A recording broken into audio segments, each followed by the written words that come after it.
আমার কথাগুলো অনেকটা ইমোশনাল হবে, কারণ আমি ইন্ডাস্ট্রির সঙ্গে ইমোশনালি কানেক্টেড। আমার সাহস নেই করা যে আমার এই ছবি এরকম হয়ে যাবে। সিঙ্গেল থিয়েটারটা রক্ষা করার দায়িত্বটা কাদের? আমাদের সময় আমরা চেষ্টা করে গেছি, কিন্তু আমাদের তো বারবার ট্যাগ লাগিয়ে দেওয়া হয়, এখন তোমরা দেবে, আমাকে আগে কাগজরা দিই। তুমি রাতারাতি স্টার যারা হয়েছেন তারা রাতারাতি বাড়ি চলে গেছেন। মিঠুন দারা খুব দামি কথা বলেছিল, আমাদের স্টেটেও না একটা মডেল তৈরি হতে হবে যেখানে সাধারণ লোকরা ছবি দেখতে পারে। আমার গুরু হচ্ছে অমিতাভ বচ্চন, ছোটদের সঙ্গে আমার নামটা আসছে, এটা আমার blessing. I want to be জ্যেষ্ঠ পুত্র till I am alive. Yes, বুমরার আগে এখন কলকাতায় অ্যাকচুয়ালি পাওয়া মানে মুশকিল হয়ে গেছে। বুমরা তো কলকাতায় থাকছেই না প্রায়। আরে না না, এরকম নয়, একেবারে কলকাতায় থাকি। হ্যাঁ, একটু বম্বেতে যাতায়াতটা একটু বেড়ে গেছে, কাজের চাপে গেছে, ওখানে একটু একটা প্রোডাকশনও করছি, সো যাতায়াত হচ্ছে। তবে হ্যাঁ, আমরা কলকাতায় থাকি না তা নয়। তোমরা আমাকে তাড়াবার চেষ্টা করছো ঠিক, কিন্তু পারবে না। এবারে গত 40 বছর ধরে অনেকেই চেষ্টা করেছেন, পারেনি, তো এখনো পারবেন না। বুমরা কেমন চলছে প্রোডাকশন, যেটা তোমার সিরিয়ালে? আমি মজা করে বলছি, আজকে নিচক আড্ডা, এটা কোনো আমি ইন্টারভিউ দিতে বসিনি তোমাদের সঙ্গে। অনেকদিন ধরেই ভেবেছিলাম বসবো আড্ডা মারতে, আমাকে আমার টিমও অনেকবার বলেছে। তো হ্যাঁ, শ্বশুরবাড়ি জিন্দাবাদ নিয়ে ভালো লাগছে, ভালো লাগছে। দেখো, আমি এটা ঠিক যে একটা ছবি 25 বছর আগের ছবি, সেটা চ্যানেলে আছে তোমরা জানো, এবং প্রায় ছবিটাকে কুচো কুচো কুচো করে রিলসে ভরে থাকে সব সময়। তারপরে দেখলাম যে ইউটিউবও এসে গেছে, মানে SVF থেকেই রিলিজ করেছে।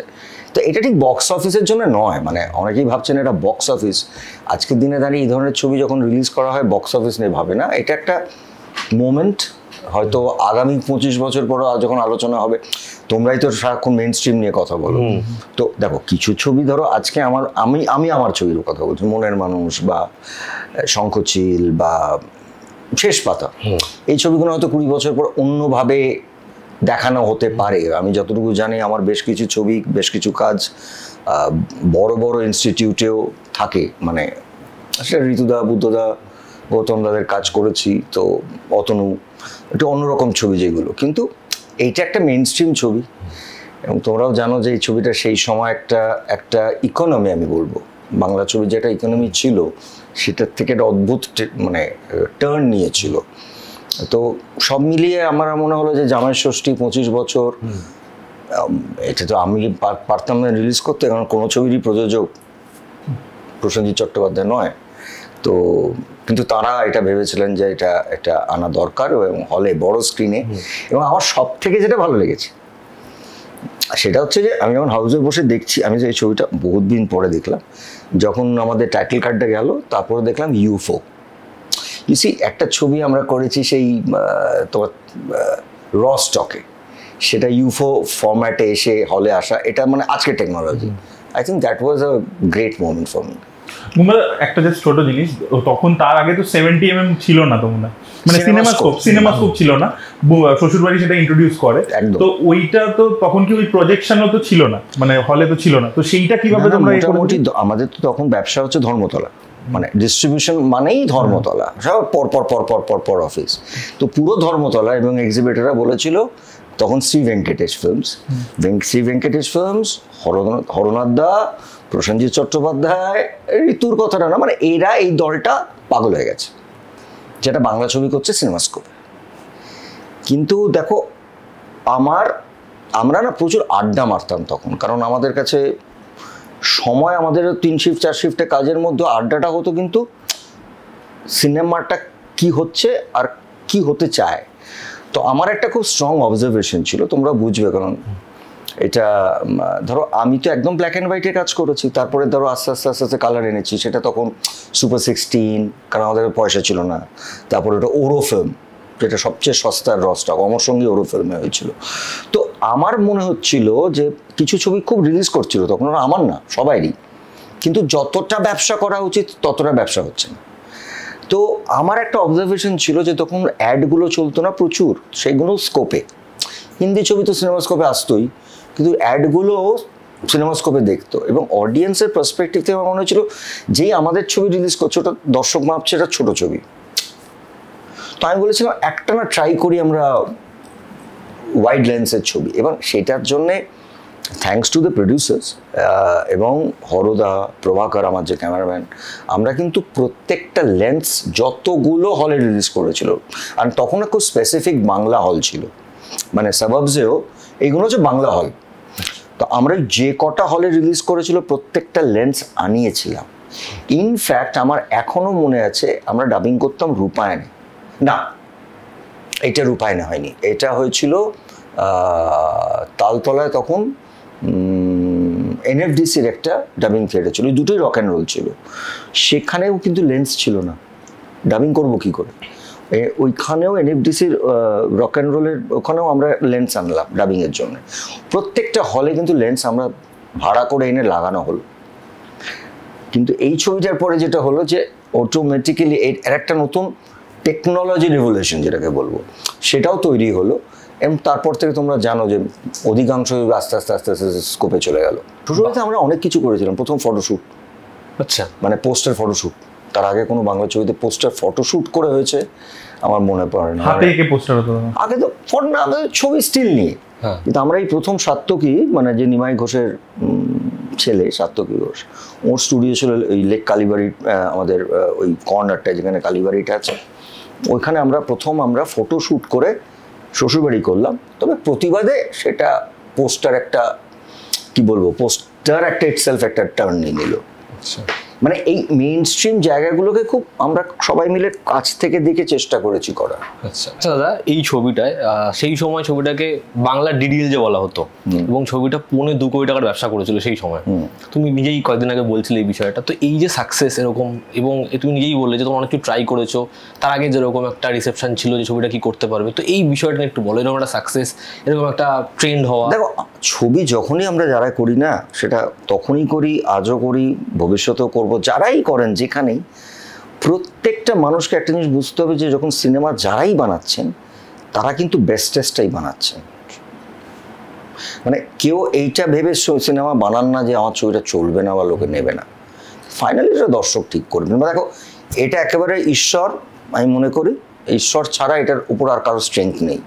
ছবি কিন্তু যে ছোট ছবিও বানাচ্ছে, যে একটু খরচা কম করেও বানাচ্ছে, যে কষ্ট করেও বানাচ্ছেন, আবার যে বিশাল ছবি বানাচ্ছে, প্রত্যেকের কিন্তু আলটিমেট লক্ষ্যটা থাকে যে আমার ছবিটা লোকে দেখবেন। তার মধ্যে কিছু দেখেন, কিছু দেখেন না। শ্বশুরবাড়ি দেখার মানে তৈরি হওয়ার পেছনে একটা অদ্ভুত গল্প ছিল। মানে ভেঙ্কটেশ ফিল্মসের পর বেশ কয়েকটা বড় বড় ছবি, এবং সঙ্গে খুব ভালো ছবি, মানে তুমি এলে তাই এটা ফ্লপ করে দেন। এগুলো যতটা এক্সপেক্ট করেছি আমরা চলেছে, কিন্তু যেটা চলা উচিত, রণক্ষেত্র সুপারহিট ছিল। কিন্তু ওদের না ওদের বলে না, আরো অনেকগুলো প্রোডাকশন যেগুলো বড় ছিল তখন, যে কারণে আমাদের মনে হয়েছিল যে একটা মানে আমি প্রথমে লোক বলেছিলাম যে আমরা তো বাংলা ছবি মানে ইমোশনাল, তখন তো ফ্যামিলি ড্রামা বেশি হতো, আমরা ভাঙি কি হবে। শ্রীকান্ত খুব ভালো কথা বলে, দাদা এরকম ছবি বানাই যেটা কেউ দেখবে না। মানে এটা কিন্তু ফ্রাস্ট্রেশনের একটা লাস্ট, কি বলবো, একটা বহিঃপ্রকাশ। ওরা রিস্কটা নিতে চাইছিল না, ওরা বলছে বানা। এবার আমি বললাম, দেখ যদি বানাই, এমন একটা ছবি বানাই যেটা বাংলা ছবির ধারে কাছে নেই, লজিকহীন, টোটাল কমার্শিয়াল, একদম হিরো মানে ওই হিরোটা আসুক, মানে ফুল অন কালারফুল একটা বানাই, এবং তার মধ্যে নাটক থাকুক, but not that very emotional, যেটা আমাদের তখন খুব বেশি হতো বা আমরা করতাম, এবং সে কিন্তু আমি অধিকাংশ ছবির আমি তার পার্ট। কিন্তু লোকের না চেঞ্জ ওভার, এবং গান, দেখো সাউথের প্যান ইন্ডিয়ার কথা তোমরা সারাক্ষণ বলো, সাউথের ফার্স্ট কোরিওগ্রাফার আমরা এনেছিলাম, শ্বশুরবাড়ির ফার্স্ট ক্যামেরাম্যান সাউথের ছিল। অ্যাকশন, যেটা আমার সেদিন দেখে নিজেরই ভালো লেগেছে, 52টা টিউবলাইট আমার বডিতে ভাঙা হয়েছিল উইদাউট এনি কাট, এই একটা কাট নেই, এক শটে 52টা টিউবলাইট। সো এই কিছু কিছু জিনিস না আমরা তখন সবাই তো মনে হয় তখন আমাদের জোশ কি উইল ডু সামথিং, তাতে ভালো হবে খারাপ হবে, এবং দর্শকরা এটাকে দারুণভাবে নিয়ে নিলেন, কারণ ওই একটা রিফ্রেশিং জিনিস পেলো তখন এত বছর পরে। অ্যান্ড সেকেন্ডলি আমার মনে হয় এই ছবিটা একমাত্র ছবিটা মনি বেটার বলতে পারবে, আমার এখনও মনে আছে আমরা মিটিং করেছিলাম 4 কি 5 সপ্তাহ পরে, চলাকালীন টিকিট রেট বাড়ানো। এর আগে কেউ চলাকালীন ছবির টিকিট রেট কেউ বাড়াতো না, এখন এটা অনেক ট্রেন্ড হয়েছে, একটা বড় ছবি প্রথমে টিকিট রেটটা নর্মালি বাড়িয়ে দেয়, আমরা তখন বাড়িয়েছিলাম চলতে চলতে, যে এই ছবিটার আমরা কালেকশনটাকে বাড়ানোর জন্য টিকিট রেটটা বাড়াই। এবং দেখো 2.25 কোটি বা 2 কোটি ইম্পর্টেন্ট না, ইম্পর্টেন্ট হচ্ছে যে 2.5-3 টাকার টিকিট ছিল, 4 আনা 8 আনার টিকিট ছিল, তাতে 2.5 কোটির বা 2 কোটি হোয়াট এভার, অ্যান্ড এটা সিনেমা হল থেকে। তো এইটা কোথাও আমার কাছে মনে হয় একটা ইমোশন। অমর সঙ্গীও তাই, কিন্তু অমর সঙ্গীটার সময় আমি অনেক ছোট ছিলাম, মানে অমর সঙ্গীর সময় নিউ কামার, আর শ্বশুরবাড়ির সময় I was one of those driver. Mamata, তখন সাকসেসটাকে নিশ্চয়ই অ্যানালাইজ করেছিলে যে ঠিক কি কি জন্য অ্যাকচুয়ালি ছবিটা চললো, এবং সেগুলো তুমি খানিকটা কভারও করলে। এখন যখন তুমি ফিরে তাকাও, মানে তোমার কি অ্যানালাইসিসটা 25 বছর আগে যেটা ছিল যে এই কারণে সাকসেস পেয়েছে, এবং এখন যখন দেখো দুটো কি সেম, মানে অবজারভেশনগুলো? দেখো, তোমরা সিনেমা নিয়ে স্টাডি করছো, তোমরা সিনেমা নিয়ে আলোচনা করো, তোমরা সিনেমা নিয়ে বক্তব্য রাখো, তোমরা সিনেমা নিয়ে কথা বলো, তোমরা এটাও দেখবে যে সারা পৃথিবীতে, এটা আমার একমাত্র শেখা, প্রত্যেক 7 থেকে 8 বছর অন্তর অন্তর না দর্শকরা একটা চেঞ্জ চায়, এটা ওয়ার্ল্ড ওয়াইড। মানে তুমি যদি ভালো করে দেখো, যখন হিন্দিতে যুগ্ন হয়েছিল, ধরো একটা ফেস এসেছিল, তো তার আগে কিন্তু জেমস বন্ড, তারপর টাইটানিক ঢুকলো, মানে ভিজুয়াল বড়। সো এই চেঞ্জটা না 7-8 বছর অন্তর অন্তর সব ইন্ডাস্ট্রিতে চায়। মানে কখনো দেখবে হঠাৎ খুব মিনিংফুল সিনেমা হঠাৎ ব্যবসা করতে শুরু করে, তারপর একটা চেঞ্জ হয়, রোম্যান্টিক ছবি একটা ফেস যায়, আবার অ্যাকশন ছবির ফেস ফিরে আসে। সো কিছু ছবি আছে যেগুলো ইমর্টাল, মানে আমি এখন এই ধরনের ছবির মধ্যে আমি ঋতুর ছবি বা গৌতম দার ছবি বা রীনাদির ছবি নিয়ে আলোচনা করছি, বাট আমি হচ্ছে আমাদের মেইন স্ট্রিম ফরম্যাট। গানও তাই, তুমি দেখবে গান পাল্টাতে থাকে, গানের ফরম্যাট পাল্টাতে থাকে। আমাদের সময় বাপ্পি দা ফাটিয়ে গান করতো, বাবুল বোস করতো, বা অনেকেই করতেন। পরে জিৎ এলো, আর একটা কি বলবো, একটা ওয়েভ নিয়ে এলো জিৎ। তারপরে এলো আমাদের অনুপমদের একটা ইয়াং, এইটা না দর্শকদের সঙ্গে সঙ্গে পাল্টানো। আমার একটাই কি বলবো, মায়ের আশীর্বাদই বলি, বা আমি হয়তো আর পৃথিবীতে কোনো কাজ করি না, আমি আজও, এবং আগে করতাম নিজের ভাবনার থেকে বা ভেবে, এখন আমি এটা আলোচনা করি, মানে উইথ পিপল, যারা মনে করি, যারা আমাদের বাংলা সিনেমা স্পেশালি যারা চাই যে আর একটু বাড়ুক, বড় হোক। তো আমার কথা বারবার মনে হয় এই অবজারভেশনটা থাকা খুব দরকার, যে আমি এখন কি করছি এটা ইম্পর্টেন্ট নয়, আগামী 2 বছরের মধ্যে কি হতে চলেছে বা কি হওয়া দরকার, সেই অবজারভেশনটার থেকেই কিন্তু শ্বশুরবাড়ি জিন্দাবাদী বলি, প্রতিবাদী বলি, ওটা একটা মন এনেছিল। তারপর আবার অটোগ্রাফও বলি। দেখো, অটোগ্রাফে আমার কি মনে হয়েছিল, ওটা তো প্রায় শ্বশুরবাড়ির থেকে 10 বছর 12 বছর পরে আমার মনে হয়েছিল যে একটা সময় আমি ঠিকই করে নিয়েছিলাম যে আমি যে ধরনের ছবিগুলো করতাম সেটা আর করবো না। অ্যাট দ্য সেম টাইম আমার খুব দুঃখ লাগতো যে মাল্টিপ্লেক্সের গ্রোথটা তখন সবে শুরু হয়েছে। চোখের বালি বাদ দিচ্ছি, দেখো চোখের বালি একটা অন্য ধারার ছবি, ওটা মাল্টিপ্লেক্সে খুব চলেছিল, কিন্তু তারপর আমার মনে হচ্ছিল মাল্টিপ্লেক্সে আমরা না পজিশনিং করতে পারছি না, একটা নতুন অডিয়েন্স, একটা নতুন ইউথ যারা মাল্টিপ্লেক্সে যায় স্পেশালি। আমার হঠাৎ এই ঘরটায় তুমি যেখানে বসে আছো, ওখানেই আমার একটা টেবিল ছিল, এখানে বসে আমি অটোগ্রাফ শুনে মনে হচ্ছিল হয়তো এই ছবিটা একটু, কারণ একদম ইয়াং ডিরেক্টর, তার মাইন্ডটা আলাদা, সে ভাবছেটা আলাদা, মিউজিকটা একদম আলাদা ভাবছে। সো ওইটা বললো আমি চলো রিস্ক, কী হবে, রিস্ক তো নেবো, আর এত বছর কাজ করে যদি রিস্ক না নিই।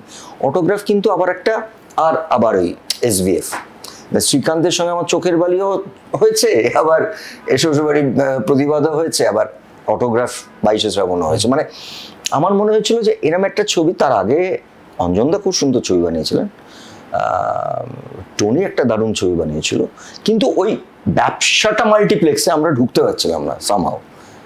এইটা কোথাও আমরা রিস্ক নিয়েছিলাম, এরম ভেবে কেউ করে না যে, মানে এটা অ্যাটলিস্ট আমার সাহস নেই করা যে আমার এই ছবি এরম হয়ে যাবে, কিন্তু একটা রিস্ক নিয়েছিলাম, যে কারণে ওটা সেই সময় দাঁড়িয়ে আমার মনে একটা ইউথ স্পেশালি তাদের কাছে একটা আইকনিক ফিল্ম, গান সবটাই হয়েছিল।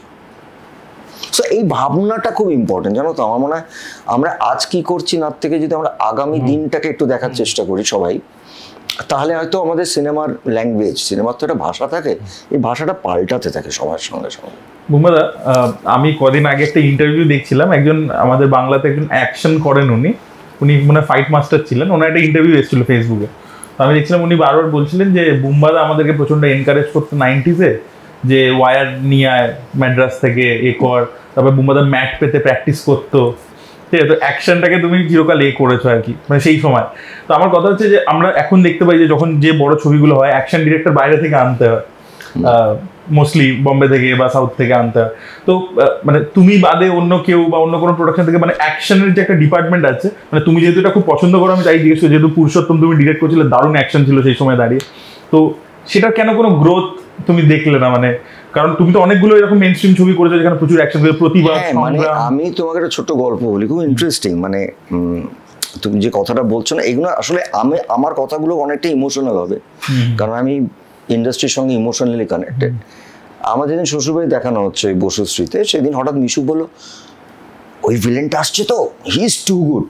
ও কিন্তু চেনে না বেচারা, ও চেনার কথাও নয়। ও কার কথা বলছে বলো তো?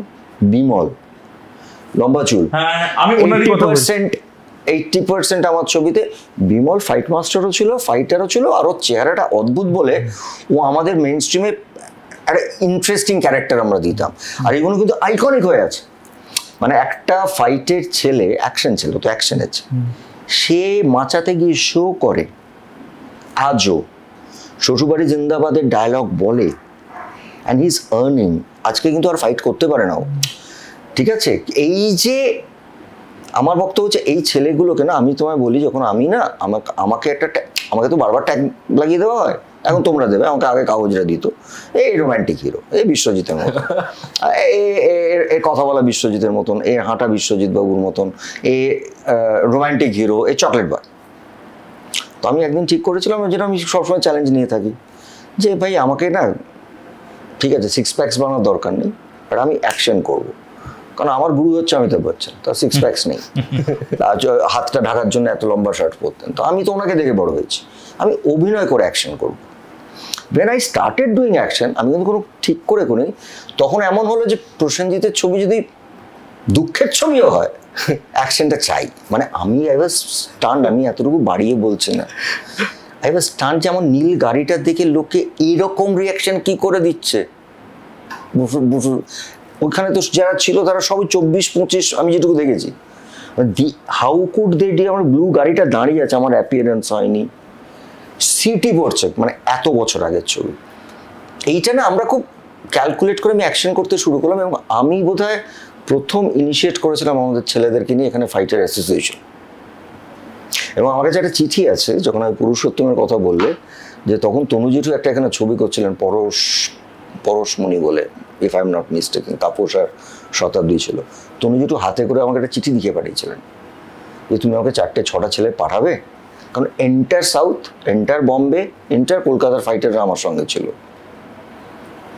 সো মানে আমার প্রায় 100 জন ফাইটার ছিল শুধু ওখানে পুরুষোত্তমে। তারা খেত, ঘুরতো, আনন্দ করতো, ফুটবল খেলতো, কিন্তু ছিল। তো আমি না এই অ্যাকশন ছেলেদেরকে নিয়ে অনেকটা এগিয়েছি। তারপরে আমার মনে হয় ওরা কাজও, এবং ফাইট মাস্টার খোকন, বিমল, পরবর্তীকালে বাবানটা, এটা তো ভালো কাজ করেছে। আমরা সামহাও জানি না কেন, এটা আমি বলতে পারবো না, কিন্তু সামহাও ওটা মাস্টার হিসেবে এখানে কেউ গ্রো করলো না ওইভাবে, আমি জানি না কেন। নয় ওরা সুযোগ, আমার ধারণার সুযোগ সেইভাবে ওরা পায়নি। কারণ আমার পুরুষোত্তমে তুমি যদি ভালো করে টাইটেল কার্ড দেখো, শান্তনু নেই এখন আর, শান্তনু এবং আমাদের ইয়ে ছিলেন, শান্তনু ছিল, আর আমার ফাইট মাস্টার বম্বে ছিল মাসুদ প্যাটেল। দুজনের নাম একসাথে আছে, দুজনেই করেছে। কারণ আমি 9 মাস ধরে শান্তনুর সঙ্গে বসে বসে অ্যাকশনগুলো কী হবে, কিরমভাবে কোরিওগ্রাফ করবো, কি কোথায় পাখা ইউজ করবো, কোথায় জল ইউজ করবো, 9 মাস ধরে আমরা এটা করেছিলাম বলে আমি শান্তনুকে নিয়েছিলাম। তো দুজন ফাইট মাস্টার ছিল। তারপরে আমি জানি না যে জুডোকেও তো আমি নিয়ে এসেছি, সেই অর্থে কোন সিনেমাতে নিয়েছিল? ফার্স্ট ছবি আমি নিয়েছিলাম আমার আমি সেই মেতে, সেকেন্ড ছবি প্রতিবাদ, তারপর তো মাস্টারজি বাড়িঘর হয়ে গেল এখানে। 3 শিফটে কাজ করতো, সকালে আমার সাথে ফাইট করছে, দুপুরবেলা ফ্লাইট, বিকেলে ফ্লাইটে গিয়ে হায়দ্রাবাদে মিঠুনদের সাথে ফাইট করছে, এরকম সময় গেছে মাস্টারজি। সো সংগ্রামের অ্যাকশনটা কে করেছিল? মাস্টারজি। একসাথে 11 খানা গাড়ি উড়িয়েছিলাম একটা শটে। সেদিনকে আমি দেখছিলাম ক্লাইম্যাক্সটা, দারুণ। আমার একটা গাড়ি ওড়ালো, আমি টিটোদার 11টা গাড়ি এক শটে ক্যানন ব্লাস্ট শুরু হলো। এবং এইগুলো করার জন্য আমি অনেকটা সময় চেন্নাইতে রমেশজি আছেন না, রমেশ প্রসাদজি, তখন ওরা প্রথম এই সিজি টেকনোলজি এগুলো নিয়ে এসছেন প্রথম, মানে যেখানে আমি দেখছি গানের মধ্যে কালারের মধ্যে ব্ল্যাক অ্যান্ড হোয়াইট ইউজ করছে। তো আমি গিয়ে ওখানে প্রায় 1 মাস ছিলাম, just to learn this process. কেবলটাকে ইউজ করছে, কেবলটা, এই পুরো লার্নিংটাকে এনে আমি ঢাললাম আমাদের প্রতিবাদে, আমি কেবল ইউজ করব, ক্যানন ব্লাস্টিং করব, লেটস ডু ইট। তো আমার এখনও মনে হয় চেন্নাইতে ফাইট হচ্ছে যখন রঞ্জিত দা সব শর্টে ঢুকে গেছিল, কারণ আমি কেবলে ওপরে নিচ থেকে ব্লাস্ট হচ্ছে, এরা কোনোদিন দেখেননি না। আমি উপরে উঠে গান করছি আর তলা দিয়ে ব্লাস্ট, অরিজিনাল, তখন কোনো গ্রাফিক ব্লাস্ট নয়। রঞ্জিত লিটারালি ঢুকে গেছিলেন শর্টে ভয় পেয়ে। ইন্টারেস্টিং সময় ছিল। এই অ্যাকশনের কথা বললো অরিত্রদা, ব্যাপার হচ্ছে এই যে শ্বশুরবাড়ি জিন্দাবাদ, এই ছবিটা তুমি এখানে তোমার অ্যাকশন রয়েছে, আবার রোমান্টিক ছবি হিসেবে মানুষ এটাকে মনে রাখে, গান রয়েছে, প্রপার একটা ভিলেন রয়েছে, মানে একটা হয় হচ্ছে একটা নেগেটিভ ফোর্স, সেটা একটা জিনিস, আর একটা প্রপার ভিলেন কমার্শিয়াল ছবি। এই আমরা ধরো প্রেমের ছবি তারপরে অনেক করেছি, কিন্তু কে ফোন করছে একবার দেখিয়ে দিই, ভালো লাগবে, কথা বলবো একটু পরে। আমার অমর সঙ্গীত ডিরেক্টর। আমি কন্টিনিউ করবো? হ্যাঁ প্লিজ।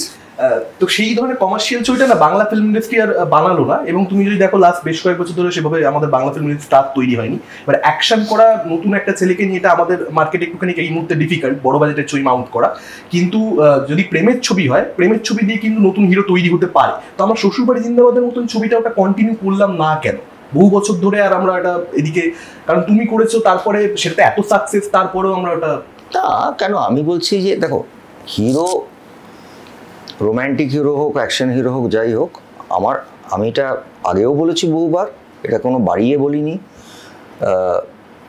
বিশেষ করে যেটাকে আমি বলি স্টার হিরোটা কিন্তু আমার বা মিঠুন দা, আমাদের এই সময়টার পরে দীপক দা, সব যারা যারা ছিলেন তখন, আমি একা তো ছিলাম না, কিন্তু একটা সময় কমার্শিয়াল ছবি কিন্তু দেবাজিৎও অনেক করেছে, এবং they have a huge fan following, এবং যেটাকে আমি মেইন স্ট্রিম হিরো বলছি।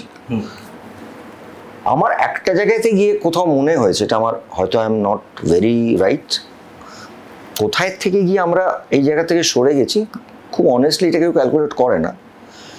একটা সময় দেখো, আমাদের অধিকাংশ ছবি কোনোটাই কপি ছিল না, মানে তখন তো রাইটসের এতটা ছিল না, অনেক ছবির কপি ছিল হয়তো, কিন্তু গল্পটাকে নিয়ে রাইটস নিয়ে এটা ছিল না। একটা সময় না সাউথের প্রচুর কপি হতে শুরু করে, এবং সেগুলো সাকসেসফুল, বিশাল বিশাল সাকসেস। কিন্তু ইন দ্য মিন টাইম যে মাঝখানে না একটা জিনিস উঠে এলো, ওটা কেউ খেয়াল করেনি, সেটা হচ্ছে টেকনোলজি, সেটা হচ্ছে এই ফোন, ছবির অ্যাভেলেবিলিটি। ধরো আগে একটা ভালো ছবি দেখার জন্য আমাদেরকে প্রিন্ট যোগাযোগ করে দেখতে হতো, যে ভাই একটা ছবি শুনছি খুব ভালো, কোথায় গিয়ে দেখবো। এটা আস্তে আস্তে না সব জায়গায় আসতে শুরু করলো, চ্যানেলগুলো পুরনো তামিল, তেলেগু, আমাদের বাংলা অ্যাকশন ছবি ডাব করে দেখাতে শুরু করলো, তারপর চলে এলো ইউটিউব। এইটা না আমরা খেয়াল করিনি। এবার তারপরে কি হলো, যে ছবিগুলো নির্ভর করে বড় বড় ছবিগুলো বানানো হচ্ছিল, আমার মনে হয় সেইগুলো অলরেডি লোকে দেখে ফেলেছে, তার বিটস দেখে ফেলছে। সেখান থেকে আমরা যদি সেই সময় দাঁড়িয়ে একটু বুদ্ধি করে ওদের ছবিটাও, এবং তাতে কি হলো, আমার একটাই প্রশ্ন, আমার প্রশ্নই বলবো, যে যেখানে প্রায় আমার এখনো মনে আছে, আমি জিৎ দেবের কথা বলছি, আমাদের কথা ছেড়ে দাও, আমাদের তো থার্ড চেনে ছবি চলতো, 200 হলে রিলিজ করতে একটি ছবি। সেখান থেকে আজকে আমরা এই জায়গাটা সিঙ্গেল থিয়েটারটা রক্ষা করার দায়িত্বটা কাদের? আমাদের সময় আমরা চেষ্টা করে গেছি, কিন্তু এবং গর্বের সাথে এই চেষ্টাটা না কোথাও সবাই ইন্ডিভিজুয়াল হয়ে গেল। মানে আমাদের সিনেমা বানানোটাও যতটা ইম্পর্টেন্ট, আমার তো আউটলেটটাও ততটা ইম্পর্টেন্ট। তোমরা আজকে যে কাজটা করছো, তুমি তো চাইবে যে যত লোক বেশি দেখে। আমাদের আউটলেটটার উপর নজরটা কোথাও একটা সরে গেছিলো, জানো তো। মানে আদারওয়াইজ হলগুলোর এরকম অবস্থা, হ্যাঁ আমি জানি 1200-1300 হল আজকের দিনে চলে না, কিন্তু আমরা ওইখান থেকে না অনেকটা জায়গা সরে গেছি। এবারে মাই পয়েন্ট ইজ, এই লেগাসিটা ধরে রাখতে হবে। দেখো, single theatre in a different way, সাউথেও তোমরা জানো প্রচুর তৈরি হচ্ছে, আবার গুজরাটে তৈরি হচ্ছে, আমাদের স্টেটেও না একটা মডেল তৈরি হতে হবে যেখানে সাধারণ লোকরা ছবি দেখতে পারে। এটা আমিরও বলেছে কদিন আগে, আমি দেখলাম। মানে সাধারণ লোকদের কাছে দুটো ইম্পর্টেন্ট, অ্যাম্বিয়েন্সটা ইম্পর্টেন্ট, তারা যেন এটাকে নিজেদের হল মনে করে। আর একটা হচ্ছে এমন একটা রেট যেটা ডাবল, দুবার দেখতে চাইলে একটা ছবি দেখতে পারে। আমাদের রিপিট দর্শক বলতাম আগে, রিপিট আসছে রে, এই রিপিট কথাটাই তো উঠে গেল। হলে বসে আগে ডায়লগের আগে ডায়লগ বলতো কেন? মানে এটা কিন্তু আমি আমার ছবি বলছি না, আমি বলছি দেবজিৎদের ছবিতেও হয়েছে এটা। এই সময়টা, কারণ এক একটা ছেলে যাদের ভালো লাগতো কমার্শিয়াল ছবি 3 বার 4 বার 5 বার দেখতো। সো আমার মনে হয় রিসেন্টলি দেবের অনেক দিন মেইন স্ট্রিম ছবি না করার একটা ফল হচ্ছে কিন্তু খাদান, যে অনেক দিন করেনি ওদের জন্য ছবি। কিন্তু এইটাও তো ঠিক যে ছবিটা যে করবো সেটা নতুন হিরো নিয়েও করলে, নতুন হিরো তো তখন চলতো, তখনও তো আমরা করতাম। আজকে দেবজিৎও তো নতুনই ছিল, তাই না?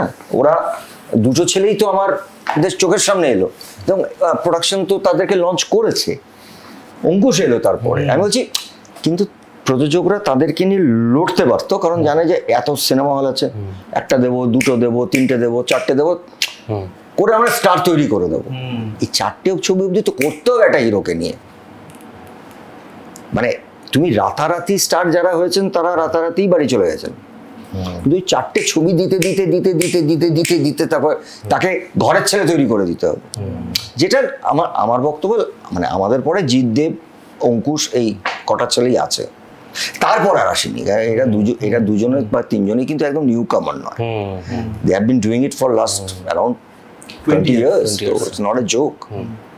দাদা আমার তোমাকে যেটা জিজ্ঞাসা, সেটা মানে আমি একটু মুডটা লাইট করে দিই, আমরা আমরা সিরিয়াসলি আলোচনা করি, একদম মজা। সেটা হচ্ছে দাদা তোমার এই শ্বশুরবাড়ি জিন্দাবাদে পার্টিকুলার দুটো সিন রয়েছে, যে দুটো সিন মানে কোনো রোম্যান্স নেই ওখানে, ওখানে যে দুটো সিনের মধ্যে যে কমেডিটা রয়েছে ওটাই আইকনিক। একটা হচ্ছে একজন ডিম খাবে এবং তুমি পেটে কন্টিনিউয়াসলি পাঞ্চ করবে, তারপরে মুখ থেকে মুরগির ছানা বেরোবে, এবং আরেকটা হচ্ছে থিয়েটারে তুমি ঢুকে যাবে এবং গিয়ে বলবে যে আমি আমার শালিকে বাঁচাবো, তুই তো চক্রনি ফুটে যা। এবার এই যে দুটো সিন আমরা তো অডিয়েন্সরা চুটিয়ে হাসি, আজও দেখলে ওটা হাসি।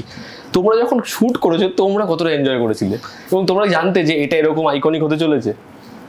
আমি আবার বলেছি, কেউ যখন করি আমরা কেউ বলতে পারবো না যেটা আইকনিক হবে, বাট আমার একটা প্যাশন ছিল। মানে দেখো ডিমের সিনটা তো এন্টিবানে করা, মানে আমরা কালিম্পং দেখাচ্ছি কিন্তু শুটিং তো এন্টিবানে করেছি, এখন বলতে কোনো অসুবিধা নেই, 25 বছর হয়ে গেছে। এন্টিবানে সেট ফেলে করা হয়েছে। এই জিনিসগুলো না শুটিং করার আগের দিন অবধি আমরা আলোচনা করতাম। মানে একটা অ্যাকশনকে খুব সিরিয়াস অ্যাকশনও করা যায়, যেহেতু ছবিটার ফ্লেভারটা তুমি যেরকম বললে, ছবিটার ফ্লেভারটাই হচ্ছে কমেডি রোম্যান্টিক অনেস্টলি।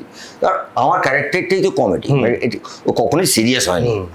তো আমরা ফাইটের মধ্যেও কি কমেডি এলিমেন্ট ঢালতে পারি, যদি শালিকে বাঁচাবো তো ওদের ওইখানে ঢুকে যাত্রাটাকে ভেঙে ওই হিরো, মানে যে আমার শালিকে খারাপভাবে ভাবছে তাকে মারবো, এটা তো বোঝাই যাচ্ছে। মানে এবং ওই যে একটা রনেস, সত্যি কথা বলতে কি তুমি যদি খুব পুরোনো ছবি দেখো, মানে আমাদের শ্বশুর বাড়িরও আগের ছবি দেখো, যখন ধর্মেন্দ্র আঙ্কেল বা অমিতাভ বচ্চন করতেন, ওদের এই ছবিগুলোতে এই এলিমেন্টগুলো থাকতো, খুব এলিমেন্ট। মানে ফাইটগুলো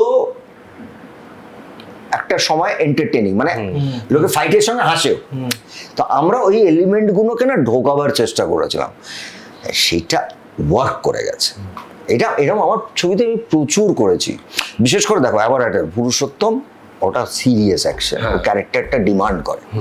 আবার এটা পুরো পুরো গোটাই ওর ইমোশনটা চাপা, এর পুরো গোটাই কমেডি, মজা করা। So we also wanted to create action in a very different way, যেখানে লোকে অ্যাকশনও দেখবে হাসবেও। সেটা হয়ে গেছে। মানে সেটা বিশেষ করে আমি মনে করি যে শালিকে বাঁচাবার যে সংলাপগুলো, আমি এসে গেছি টিপিক্যাল জামাইদের, যে এটা মানে বাড়ির মার খেতে খেতে বলছে যে আমি তো নাটক করছিলাম দাদা, আমার শালির গায়ে হাত দিতে পারবে না। এবার ওই রনেসটা লোকের কাছে খুব মানে আনন্দ পেয়েছে লোকজন। মানে ওটা যখন আজও দেখি, মানে ওরা উঠে যাচ্ছে, এই তোরা সানাই বাজা, আবার বাজাচ্ছে বসে, ওই জায়গাগুলো ভীষণ। এইগুলো আমরা ক্রিয়েট করতাম। আর হরও তখন ফুল সুইং এ, এবং আমরা এত আলোচনা করতাম না, মানে যে কোনো কিছু নিয়ে। দেখো তখন তো এত কিছু আসেনি, আমরা রাত্রিবেলা শুটিং করে রাত 10টা, তখন আমার প্যাক আপ 11টার আগে হতো না। হরো অথবা সুজিত বাবু যাদের ছবি করতাম তখন সব বাড়িতে ওয়েট করতো VHS লাগিয়ে, তখন VHS সিডিও হয়নি, যে এই ছবিটা দেখি, ওই ছবিটা দেখি, এটা দেখি, ওটার দেখি, ওটার লাইটিং দেখি। রাত্রি 2টো 2:30 অবধি আমরা VHS দেখতাম সব। আর তারা কিন্তু সব কি বলবো জুবলি ডিরেক্টরস, সব বসে থাকতাম। মানে আমরা বসে আলোচনা করে প্রায় 2টো 2:30 অবধি আলোচনা, চল যে আমার 6টার সময় শুটিং। তো এইভাবে আমরা সিনেমা করতাম। এবং দাদা এই ছবিটার মধ্যে শুভাশিস বাবুর আমরা অনেকগুলো নোটিসই করি না, আমি দেখছিলাম দুদিন আগেই রাজপ্রসাদ সে যেমন ক্যারিকেচার করে বা একটা সিনে তার হয়তো ডান্স নেই, অক্ষয় কুমার নাচ করছে, সে সাইডে এমন জিনিসপত্র করে, আমি ওই চোখ তুলে দেখো আমি গানটায় রিসেন্ট নোটিস করলাম যে তুমি যা যা স্টেপ করছো ওটা ফলো করে ওরকম করার চেষ্টা করে যাচ্ছে, এবং ওটা যদি কেউ নোটিস করে প্রচন্ড হাসবে যেরকম ধরনের জিনিসপত্র করছে। তো এক্সেলেন্ট এক্সেলেন্ট মানে, এবং ওকে ওইগুলো শিখিয়ে দিতে হতো না। আচ্ছা, শুভাশিসকে এইগুলো শেখানো, ওকে জাস্ট ক্যামেরা দিয়ে দাও, বলে দাও এটা, ওকে হয়তো কি বলেছে ডান্স মাস্টার বলেছে দাদা ইনসার্ট লেনা, ওদের জন্য ওটা কমেডিয়ান, ও ইনসার্টের মধ্যে যা দিয়ে দিয়েছে সেটা এডিটার লাগিয়েছে। সেদিন স্বপ্নও এসেছিল, তো এডিটার লাগিয়েছে আর সেগুলো হলে উড়ে যায়। দেখো এইটা না একটা কি বলবো কম্বিনেশন, বাট পুরো কম্বো। বা শুভাশিস কি করবে আমরা জানি, ওকে বলতে হতো না এটা করে দে যা। শুভাশিস বাবুর সঙ্গে তোমরা এত বছর কাজ করেছো, তুমি ওয়ার্কিং রিলেশনটা নিয়ে যদি বলো, ওই খাকি দা বেঙ্গল চ্যাপ্টারের যে পার্টিকুলার দৃশ্যটা, যেটা এক মিনিট কথা বলতে পারি, ওই যে সিনটা এত ভাইরাল হয়েছে, ওটা মানে তুমি নিজে জানো দাদা, দেখেছো এটা যে সোশ্যাল মিডিয়া ওটা কিরকম ভাবে ট্রেন্ড করেছে। আমি দেবাত্মাদার ইন্টারভিউ করছিলাম, তাকেও জিজ্ঞাসা করছিলাম, বলছে এটা তো মানে চারিপাশে ছড়িয়ে রয়েছে, 1 মিনিট কথা বলতে পারি।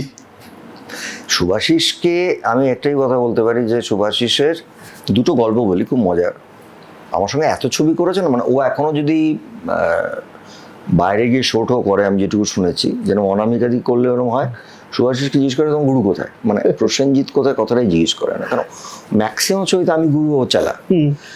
এইটার থেকে দাঁড়িয়ে আমি লোকটাকে নিয়ে মহালয়া করেছি, কারণ ওই লোকটার বা ওই অভিনেতাটার ভেতরে কি আছে, এবং আমি লিটারেলি তোমায় বলছি, আজকে নাম করে বলছি, পিপল লাইক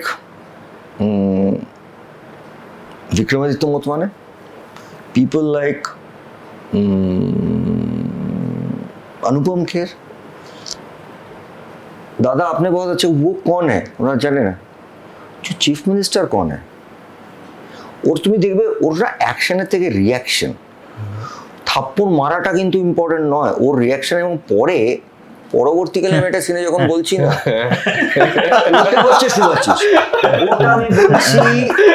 ওটা আমি বলছি কোন খুব কম অভিনেতা ওই জিনিসটা করতে পারবে। ওর না ওইটাটা ওর না ঈশ্বর আছে, মানে ওর মধ্যে একটা অদ্ভুত পাওয়ার আছে, এবং ওর সঙ্গে অভিনয় করাটা খুব কঠিন, কারণ ও যে শটে গিয়ে কখন কি করবে।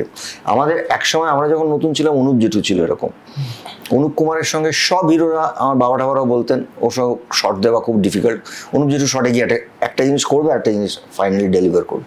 শুভাশিস হইল মানে একটা জিনিস ওকে বলে দিলে ওর আবার শটের মধ্যে এমন করবে তুমি কাটতে পারবে না, সব থেকে ইম্পর্টেন্টলি যে ওর যে জায়গাটা তুমি ভাট করে কেটে দেবে পারবে না, কারণ ওর ইম্প্রোভাইজেশনটা অন্য লেভেলের শটের মধ্যে।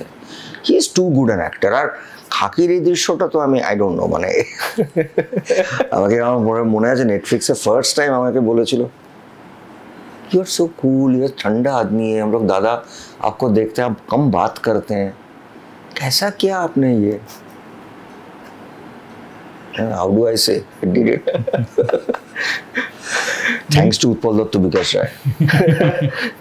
বুম্বাদা এই হরনা চক্রবর্তীর যত ছবি আমি দেখেছি, আমার মনে হয় one of the finest commercial directors, ঠিক আছে। মানে আমি সূর্য বলে তোমার একটা ছবি আছে না, যেটা এনটিআর এর ছবির রিমেক, তো আমি এনটিআর এর ছবিটাও দেখেছি, আমার বাংলাটা বেটার মনে হয়, ঠিক আছে। এবং ওখানে ওটাকে পুরো ঘুরিয়ে দিয়েছেন, শুধু একটা লাইন দিয়েছেন। এবার ওখানে মানে ক্লাইম্যাক্সের দিকে বলছি না, মানে কমার্শিয়াল ছবিতে আমরা একটা সিড নিতাম, দেখো সারা পৃথিবী নেয় সিড নিতাম, তোমরা 3 বন্ধু হয়তো 3 বন্ধু একটা কোথাও গেছো, এইটুকু সিড। বাকি ছবিটা তুমি যদি দেখো কোনো, কারণ ওটাকে বাংলার সঙ্গে কানেক্ট করেছিলাম না। আমি কোনো বলছি একটা জিনিস আমি দেখেছিলাম, ছোট্ট সিন, তুমি ক্লাইম্যাক্সে মারতে যাচ্ছ, আই থিঙ্ক অনামিকা সাহাই ছিলেন তো, মানে যে ভিলেনের ওয়াইফ হয়েছিলেন, হতে পারে, হ্যাঁ আমার এখন মনে পড়ছে না, তো মানে মনে পড়াটা খুব অসাধারণ। তুমি এরকম আমাকে দেখা যাবে, তোমাকে 400 ছবি হয়ে গেছে মনে হয় না, হ্যাঁ আইএমডি তো বুম্বাদা আমি দেখছি তুমি মারতে যাচ্ছ, গিয়ে তুমি দাঁড়িয়ে যাচ্ছ, তো অনামিকা সাহা দাঁড়িয়ে রয়েছেন, তো উনি নিজের সিঁদুরটা মুছে দিচ্ছেন ওই শটের মধ্যে, তুমি যেই দেখছো ওটা হলো তখন তুমি মারছো। এটা কিন্তু খুব মানে পাওয়ারফুল একটা সিন, ঠিক আছে, যে ওই মোমেন্টে একদম মানে মারতে যাচ্ছে হিরো ভিলেনকে, ওখানে দাঁড়িয়ে গেল আর ওখানে ওরকম করলো, আর মিউজিকটাও সেই সময় চেঞ্জ হলো, তারপর তুমি মারলে। কিন্তু হরনা চক্রবর্তী এত মানে ওই জায়গাগুলো না মানে অদ্ভুত লোকে নেয়, মানে বেশি উমেন্স পাওয়ার না, যে সেই মহিলা অত্যাচার সহ্য করেছে করেছে করেছে করেছে ফাইনালি যিনি নিজের হাতে শাস্তি দিতে পারছেন না, তো ওরা বুঝিয়ে দেওয়া যে কিলেন আর কোনো ডায়লগ ছাড়াই আর কি হলো। আমি বলছি হর্ণ চক্রবর্তী এত ভালো ডিরেক্টর, কিন্তু কোথাও না আজকে গিয়ে মানে আমরা দেখি যে ইউথ যারা রয়েছে, মানে আমাদের বয়সী বা আমাদের থেকে কম বয়সী, ওনাকে জানে না, অনেকে জানে না, মানে বা যদিও বা কথা হয় মানে খুব একটা যে ডিরেক্টর হিসেবে রেসপেক্ট করা সেটা কিন্তু আমরা দেখতে পাই না। তো এইটা কেন হয়েছে তোমার কি মনে হয়? মানে তুমি যতটা রেসপেক্টের সাথে এনাদের নাম নিচ্ছ, কারণ এরা প্রত্যেকে খুব হিট ডিরেক্টর এবং অ্যাকচুয়ালি এদের সিনেমা এখনো কিন্তু টেলিভিশনে বিশাল চলে, বিশাল high TRP, but why the respect is not given to them? মানে এটা কি মিডিয়ার কোনো রয়েছে না কিভাবে, মানে এটা আমি কি বলবো বলো, তোমাদেরও দায়িত্ব আছে না। আমি তো আমাদের দিক থেকে আমরা তো কি হয়, আমরা না সবসময় এটা নিয়ম, এটা শুধু ফিল্মের নয়, এনি তুমি যে কোনো জায়গায় দেখো, তখন ধরো একটা স্কুলে তুমি পড়ছো বা একটা কলেজে পড়ছো, যার যে প্রিন্সিপাল বা একজন খুব ভালো প্রফেসর সে রুল করেছে, তারপর যখন তিনি থাকেন না আমরা একটা সময় পর ভুলে যাই, আমাদের নিয়ম। কিন্তু আমি ব্যক্তিগত জায়গা থেকে বলছি, কিছু কিছু মানুষ যারা প্রায় অ্যাটলিস্ট আমি আমার কেরিয়ার থেকে বলছি যে 40-50 বছর ধরে যারা প্রচুর কন্ট্রিবিউট করেছে, সেই মানুষগুলোকে না ভুলে একটাই কারণে যান, কারণ তাদের নিয়ে আলোচনা খুব কম হয়। মানে আমি হরর কথা তোমরা বলছো, আমি স্বপন শাহর কথা বলছি। তুমি যদি ভাবো একটা বাংলা সিনেমার একটা দিক, একটা স্টুডিও, একটা রূপায়ণ শুধু একটা লোকের ছবিতে চলেছে, রূপায়ণটা চালিয়ে গেছেন একটা ডিরেক্টর, টেকনিশিয়ান স্টুডিওটা চালিয়ে গেছেন একটা ডিরেক্টর, কারণ তার 3 থেকে 4টে ছবি সবসময় ফ্লোরে থাকতো, এবং তুমি তার ব্যবসা দেখো মানে শেষের দিকের ছবিও ফাটাকেষ্ট, যাকে তুমি ম্যাচ করতে পারবে না কোনো ছবির সঙ্গে। সো বাকি সব হাজার হাজার ছবি আছে, কিন্তু আমি বলছি সেই মানুষগুলোর, আমি বলছি না তারা আজকে কাজ করবেন, যে কোনো সময় যে কোনো জায়গায় যে কোনো বয়সে গিয়ে তোমাকে একটা জায়গা ছেড়ে দিয়ে আরেকটা জায়গায় যেতে হবে, কিন্তু তাদের কন্ট্রিবিউশনগুলো, মানে আমি এদের কথা কেন, রবি কিনাকে কটা লোক কথা বলে, রবির হিউজ মেইন স্ট্রিম ছবিতে কন্ট্রিবিউশন আছে, হিউজ। এইটা বোধহয় আমরা না এই কালচারটা করি না, তার জন্য বোধহয় আরেকটা যে জেনারেশন তারা এটাকে দেখেন না, তারা ছবিগুলো জানেন, ছবি রিলসও বানাচ্ছেন, বাট কিন্তু ছবিগুলো কারা বানিয়েছেন, আজকে সুমিতের মতন একটা লিরিক্স রাইটার কত কত হিট দিয়ে গান কথা লিখেছে বলো তো, বা Babul in that way, Babul বম্বের থেকে এসে ক্যান্টার করে দিল, বাপিদের ছেড়েই দাও। সো এদের কথা তো মানুষ ভুলছে, কিন্তু গানগুলো শুনছে, গানগুলোর সঙ্গে নাচ করছে, সেই মানুষগুলোর কথা আমার মনে হয় মনে করানোর খুব দায়িত্ব দরকার, খুব দরকার। এটা খুব স্বাভাবিক, মানুষ ভুলে যান, কিন্তু এটা মনে করানোর দায়িত্ব আছে। কিন্তু আরবান ডিরেক্টরদের তো কথা মনে রেখেছে, তাদেরকে তো রেসপেক্ট দিচ্ছে, যারা একটু মিডল অফ দ্য রোড বা মানে আর্টি সিনেমা করেছে। না এই যে দেখো ওই ভেদাভেদটা ইনফ্যাক্ট সবসময় থাকে, মানে ভেদাভেদটা বলতে মানে আমি তোমাকে একটা কথা বলি, একটা সময় টেকনিশিয়ানস যখন হ্যান্ড ওভার করে দেওয়া হচ্ছিল, আমাদের খুব বড় একটা মিটিং হয়েছিল নন্দনে, তখনকার চিফ মিনিস্টার নিয়ে, সৌমিত্র কাকুর থেকে অপর্ণা সেন থেকে সবাই ছিলেন।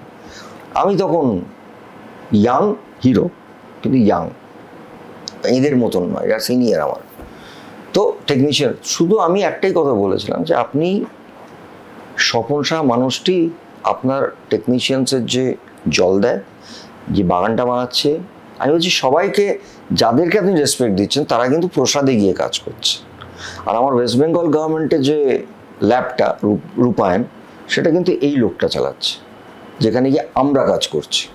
এই ভেদাভেদটা না অলওয়েজ আছে, জানো তো, এটা থাকবেও, মানে মেইন স্ট্রিম আলাদা, এটা আলাদা, কিন্তু আলাদা মানে তাদেরকেও কি এখন সত্যি করে যোগ্য এটা দেওয়া হয়? হ্যাঁ, যারা কাজ করছেন তাদেরকে লোকে চেনে, কারণ তারা ছবি বানাচ্ছে, তাদের 10 বছর পর কী হবে আমরাও জানি না, তারাও যে তাদের যে যোগ্যটা অর্জন করেছেন, মানে একটা আন্তর্জাতিক লেভেলে আমাদের বাংলা ছবি যারা নিয়ে গেছেন, নবেন্দু চ্যাটার্জিকে কটা লোক জানতেন, গুপ্তেন্দু চক্রবর্তীকে কটা লোক জানতেন, তুমি জানবে, তোমরা জানবে, কারণ তোমরা সিনেমা নিয়ে আছো, কটা লোক জানেন, তাদেরও তো হিউজ কম। আমি বুদ্ধদা, গৌতম দা, রিনাদি এদের কথা ভুলে যাচ্ছি, ঋতুপর্ণ ঘোষ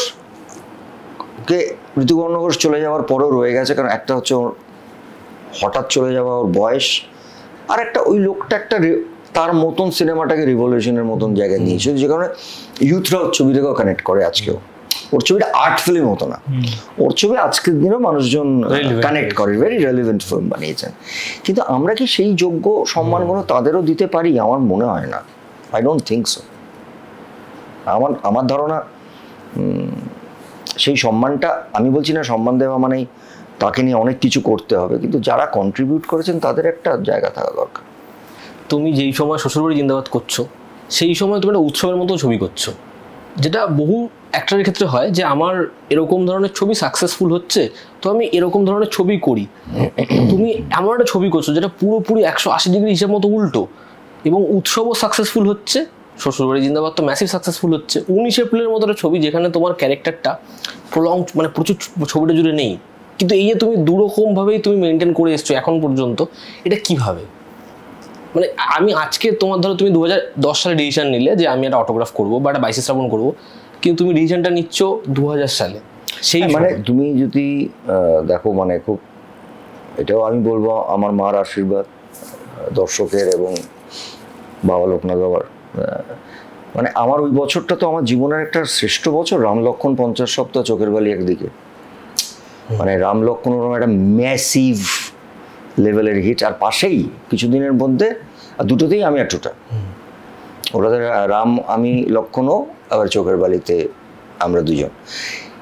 এইটা বোধহয় না, আমি তখন কাঁটা দিচ্ছি আমার, এইটা না, এইটার কোনো ক্যালকুলেট করে করা যায় না। তবে একটা জিনিস আমি মনে করি যে আমি অভিনেতা হিসেবে যে রিস্কগুলো নিতে থেকেছি, মানে আমি কিন্তু যখন হাউসফুল করেছি, ক্লার্ক করেছি, তোমরা বছরটা হিসেবে করে দেখো, আমার পাশের সব কটা মেন স্ট্রিম ছবি, মায়াচল, পরিবার, এই লেভেলে মেন স্ট্রিম চলছে আমার, তখন গিয়ে আমি এটা হাউসফুল করে ফেলেছি। আমি ঋতুদা ছেড়ে দাও, ঋতুদার সাথে কাজ করার ইচ্ছে তো সবাই থাকে, বুদ্ধদা, গৌতম দা, এদের কথা ছেড়ে দাও, এরা তো, এদের সাথে কাজ করার ইচ্ছা আমার মনে হয়, যারা করতে চাইবেন না তারা, সেটা আমি তাদের ইয়ে করবো না। কিন্তু আমার দিক থেকে আমি কিন্তু ওদের মতন ডিরেক্টরদের সাথেও কাজ করি যারা ক্লার্ক করেছে, যেটা আমি তোমাকে লিখে দিচ্ছি 25 বছর পরে এই সিনেমাটা থাকবে, বা একটা হাউসফুল করার চেষ্টা করেছি বাপ্পাদিত্যর সঙ্গে। এই রিস্কটা না আমি অসম্ভবভাবে নিয়েছি, কোনো ক্যালকুলেট করে নিইনি। আমি একটাই কারণে নিতাম, ওই 19 এপ্রিলের কথা বললে, ওখানে লোকে আমাকে দেখলো, আমি ছবিটা করেছিলাম খুবই একটা বন্ধুত্ব খাতিরে, আচ্ছা, বন্ধুর মতো, মানে এটা কোনো অ্যাপ্রোচ হয়নি ছবিটা করতে হবে, করতে বলো, সো ওটা হয়ে গেছিলো জাস্ট। কিন্তু আমি পরে যখন ছবিটা বের হলো, আমি দেখলাম সব জার্নালিস্টরা একটা স্পেশাল লাইন লিখছেন আমাকে, যে এই প্রসেনজিৎটাকে তো আগে দেখিনি। তখন আমার মনে হলো এই প্রসেনজিৎটা কে, তাকে কাল্টিভেট করি, তাকে খুঁড়ে বার করি, তাকে একটু একটু করে আবার তৈরি করি। এইটা করতে গিয়ে আমি কিন্তু এই ধরনের এক্সপেরিমেন্টগুলো করতে থেকেছি। মানে আমার কোনোদিন এটা মনে হয়নি যে, ইনফ্যাক্ট তোমাদের কথা বলছি, বাবা কেন চাকর আমি সকালে শুটিং করতাম, আমার ডেট ছিল না, আমি রাত্রিরে গিয়ে উৎসব করতাম, এটা কোনো মিথ্যে কথা নয়। আর ঋতুও বলেছিল যে, আর ঋতুর ওই সমস্ত ছিল না, তুই আরো ম্যানেজ করে দে। আমি দেখ, আমার কিন্তু এটার সেট পড়ে আছে, বিশাল বাংলাদেশ থেকে রাজ্জাক সাহেবরা এসছেন, বিশাল, আমি যেটা করতে পারবো, স্বপনদা খুব ফ্রেন্ডলি লোক ছিল, হয়তো কয়েক ঘন্টা আগে বেরিয়ে আসতে পারবো। তো আমি ইদার উৎসব শুটিং করে গিয়ে করতাম বাবা কেন চাকর, অথবা বাবা কেন চাকরের শ্যুট থেকে আমি উৎসব করতাম। এই দুটো ছবির এটা ভাবো, মানে একটা হচ্ছে হিট উইথ মক, আর একটা উৎসব ইট সেলফ ইজ কি বলবো, একটা কাল্ট, তার মতন করে। এই রিস্কটা আমি নিয়েছি, আমার ভালো লাগতো, আমি এই রিস্কটা নিতে পেরেছি। আর আমি ওটা কখনোই ভাবতাম না এই ছবিটা করছি মানে আমার এইটার কি অডিয়েন্স হবে, কিটার বক্স অফিস হবে, কত টাকা আমার প্রডিউসার সেভ হয়ে যাবে, এটুকু আমি জানি। তোমরাই তো, আমি দেখেছি আমাদের ওই প্যান্ডেমিকের সময়, if I am not mistaken, যে ছবিটা খুব কম মানুষ দেখেছেন, কারণ আমি সেইভাবে থিয়েটার জানতে পারিনি, তোমরা নিরন্তর নিয়ে একটা বিশাল একটা আলোচনা করেছো। এমন তুমি বলো নিরন্তর তো টাকা দেবে ছবি করার জন্য, কিন্তু এরকম একটা ছবি তো হওয়াও দরকার। মানে আমি পাঠ করেছি বলে বলছি না, এরকম একটা ছেলে বা এরকম একটা ডিরেক্টর বা এরকম একটা কাজও তো হওয়া দরকার, যেরকম আমাদের মেইন স্ট্রিমও হওয়া দরকার, এরকম ছবিও তো হওয়া দরকার। মানে তুমি এই বিষয়টা কখনো স্টার পার্সপেক্টিভে দেখোনি? তাই দেখিনি। মানে আমি যখন সাংঘাই করেছি, আমাকে দেখো, আমার কয়েকজন মানুষকে তো মানুষ সৌমিত্রবাবু চলে গেছেন, কয়েকজন মানুষ আমার কাছে ইজ লাইক যাদের নাম শুনলে বা ফোন আসলে এখনো ভয় লাগে। তার মধ্যে অপর্ণা সেন একজন। মানে রিনাদি is just not a director actress, আমাদের কাছে বেড়ে ওঠাটা ওনাদের সামনে। I am seen her stardom.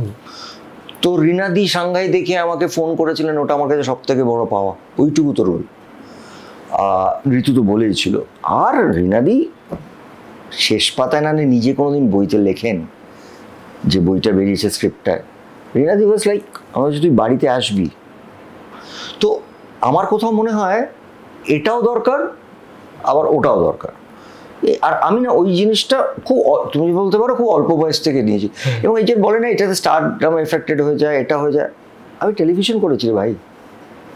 আমি যখন 3-4 শিফটে কাজ করি, আমি কাগজের বউয়ের মতন টেলিভিশন সিরিয়াল করেছি উইথ বেনুদান মামুনি, কটা লোক জানে। এবং ওটা কাল্ট সিরিয়াল, শীর্ষেন্দুদার লেখা, ওটা একটা কাল্ট লেখা টেলিভিশন সিরিয়াল করেছি, 13টা না 14টা এপিসোড। তাতে কি হয়েছে, কি স্টারডাম আমার শেষ হয়েছে? তখন তো আমি একদম ফুল অন মেইন স্ট্রিম ছবি করি। তুমি একটা স্টেটমেন্ট দিয়েছিলে না, যে আমার কিছু ফ্যান্সরা বলছে যে কি দাদা হাসপাতালের বেডে খালি শুয়ে রইলে তুমি একটু উঠে মারধর করবে। ওটা একটু বলো না দাদা। ওটা মজার। ওটা মানে কি হয়েছে, তখন দোসর রিলিজ করেছে। এবার যা হচ্ছিল না, আমাদের তো একটা হয় না যে একটু good cinema, of course national award পেয়েছি ওটায়। তো তার থেকে আগে রিলিজ করার পরে আমি গেছি একটা কোনো বড় মিটিং করতে ইন্ডাস্ট্রি রাইটার্স বিল্ডিংয়ে। সো যেটা হয়, আমি তো মারধারের হিরো, রাইটার্সে গেছি, বাইরে ভিড় হয়ে গেছে। তো যখন বেরোচ্ছি মিটিং করে, তখন দেখি প্রচুর মানুষ, মানে যারা ওই কি প্রসেনজিৎ বাবু বলছেন। প্রথমত প্রসেনজিৎ বাবু শুনে একটু আমার, প্রসেনজিৎ বাবু বলছে আমাকে, ও আপনি যা করেছেন না দোসরে, এরম ছবি করুন, এই আন্তর্জাতিক মানের অভিনেতা আপনি কি করেন এই সমস্ত, আপনি এরম ধরনের ছবি করুন। এটা বলতে বলতে আমি লিফটে করে নিচে নামলাম। আরে আমি সবাই হাত জোর করে, আরে প্রসেনজিৎ বাবু শোনার মতন তো যোগ্যতা, প্রসেন শুনেছি, প্রসেনদা, গুরু, এটা ওটা, বুম্বাদা, এই সমস্ত ভ্যাঙানো নাম, আমার কত রকম নাম বলো, প্রসেনজিৎটা কেউ বলেই না। তো এই করতে করতে নিচে নেমেছি, মানে আমাকে হাত জোর করছে, আমাকে বলছে এরকম অভিনয় করতে। নিচে নেমেছি, নিচে আর একটা ক্রাউড, যারা ওখানকার গাড়ি ঠাড়ি নিয়ে সব যারা এসছেন, তারা হচ্ছে আমার ওই মেইন স্ট্রিম ক্রাউড। গাড়িতে উঠছি, ভিড়, তখন অত মোবাইলের চাপও নেই, এসব ঘুরতে ঘুরতে, কি গুরু তুমি শুয়ে শুয়ে রইলে, চোখটা ঝাবড়া মেরে দিলে। এটা দোতলার থেকে নিচে শুয়ে শুয়ে পুরো পাট্টা করে উঠে ঝাপড়া মারতে হবে। এইটা কিন্তু দেখো, আমি দুটো দর্শককে কেটার করার চেষ্টা করে এসেছি আমার জীবনের শেষ দিন অবধি। আমি এটা করে যাবো যে আমার দুটো দর্শককেই আমি কেটার করব। তো মানুষ যখন ওইটা দেখবেন তখন ওটা ওটার মতন দেখবেন, যখন এটা দেখবেন তখন এটা এটার মতন দেখবেন। না 22শে শ্রাবণ তো মেইন স্ট্রিম ছবি, মানে হয়তো ফরম্যাটটা ওরম না যে পরম 10 তলার থেকে লাফাচ্ছে বা প্রবীর, কিন্তু ফরম্যাটটা তো মেইন স্ট্রিম। বুম্বাদা, একটা জিনিস সেটা হচ্ছে, তুমি সব মোটামুটি সব ভালো ডিরেক্টরদের সাথেই কাজ করেছো, খালি অঞ্জন দাস সাথে তুমি কখনো কাজ করোনি। এবার না আমি অঞ্জন দা আমাকে বলছিল যে তোমাকে নাকি দুটো স্ক্রিপ্ট অঞ্জন দাস শুনিয়েছিল, একটা নাকি ডেথ উইশের মতো একটা কোনো ছবি ছিল, তোমাকে আর চিরঞ্জিত দাকে নিয়ে করবে ঠিক করেছিল, আর আরেকটা নাকি এরকম যে তুমি একসময় মিউজিশিয়ান ছিলে এবং তুমি ছেড়ে দিয়েছো, তোমার ব্যান্ড ছিল, এখন তোমার ছেলে মিউজিশিয়ান হতে চায়, তুমি হতে দিতে চাইছো না, এরকম একটা কিছু কনফ্লিক্ট বাবা ছিল। অঞ্জনদা এইখানটা বসে আমাকে শুনিয়েছিলেন, কোনোটা যে স্ক্রিপ্ট নয়। অঞ্জনদা সময় নিয়ে আসলেন, এসে আমাকে বললেন স্ক্রিপ্টটা শোনা। আমি বসলাম, অঞ্জনদা এইখানটাই বসলেন, জল ফল খেলেন, চাপা খেলেন, করে খাতার থেকে বার করলেন এটা অন্য স্ক্রিপ্ট। মা আমি ভুলে গেছি, মুখে মুখে গল্পটা বলেছিল। আমি তখন দীপকদার কথাও ছিল না, ও বলো তুমি বা জিৎ বা তুমি বা আমি তখন একটাই কথা বলছি, অঞ্জনদা তুমি না মারাত্মক অভিনেতা, তোমার অভিনয়ের পাশে আমি দাঁড়াতে পারবো না, তোমার মতন অভিনয় জীবনে করতেও পারবো না। তুমি একটা আন্তর্জাতিক মানের অভিনেতা, যেদিন তুমি মনে করবে যে তুমি অভিনেতাটা না হয় তোমার অভিনয়টা আমায় দিয়ে করাবার চেষ্টা করবে, সেদিন আমি তোমার ছবি করবো। But I really appreciate that man as an actor, good director, singer, অভিনয় বলছে। তো এইটা একটা, আর একটা গল্প শুনিয়েছিল, তারপর ওটাকে ঘুরিয়ে নিজেই পাট্টা করে ফেললো। ওদের সুবিধা আছে না, ওর কৌশিকের যেটা কোনো অ্যাক্টাররা কোনো কারণে একটু টাইম বেশি না নিজেরা করে নেয় টাক করে। জোনদা is fabulous as an actor. তুমি এক্ষুনি অঞ্জন দত্তের প্রশংসা করলে, এবং আমি তোমার একটা ইন্টারভিউ প্রশংসা করিনি, মানে এদের পার্ট দেখে আমার ঈর্ষা হয়। তুমি একটা জায়গায় বলছিলে যে তাপস পাল হচ্ছে তোমাদের জেনারেশনে সব থেকে ভালো অভিনেতা, এটা তোমার স্টেটমেন্ট রয়েছে। তো ইনসিকিউরিটি শব্দটার মানে প্রসেনজিৎ চট্টোপাধ্যায়ের জীবনে কিছু মানে মাহাত্ম কি রাখে? ইনসিকিউর বলে কি কিছু আছে তোমার জীবনে? কারণ ইনসিকিউর পারসন এই ধরনের স্টেটমেন্ট দেবে না। না, আমি তো আজ থেকে না, মানে যখন এই সমস্ত সোশ্যাল মিডিয়ায় আমি তখন থেকেই বলতাম তাপস আর দেবশ্রী রায় আমাদের সময়কার সব থেকে উন্নত অভিনেতা অভিনেত্রী, সবসময় বলেছি, আমি আজও তাই বলবো।